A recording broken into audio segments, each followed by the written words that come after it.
नमस्ते दोस्तों, आज हम बनाने जा रहे हैं पॉपकॉर्न। इसके लिए सबसे पहले हैवी बॉटम वाले बर्तन में बटर लेते हैं। इसमें थोड़ा सा सॉल्ट ऐड कर लेंगे और थोड़े से कॉर्न ऐड कर लेते हैं। ध्यान रहे बटर में भी नमक है।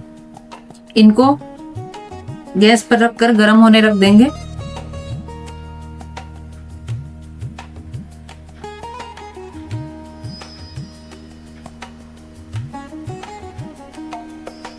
और प्लेट से ढककर 1-2 मिनट के लिए छोड़ देंगे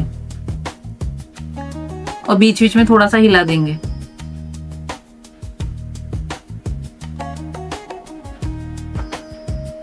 बस 1-2 मिनट में तैयार हो जाएंगे पॉपकॉर्न।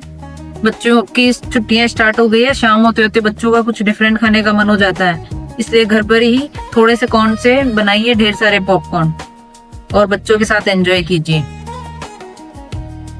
और कमेंट्स में बताइए कि आपके कॉर्न भी पॉप हुए कि नहीं। लीजिए, बनकर तैयार है popcorn. Please like, share and subscribe. Thank you.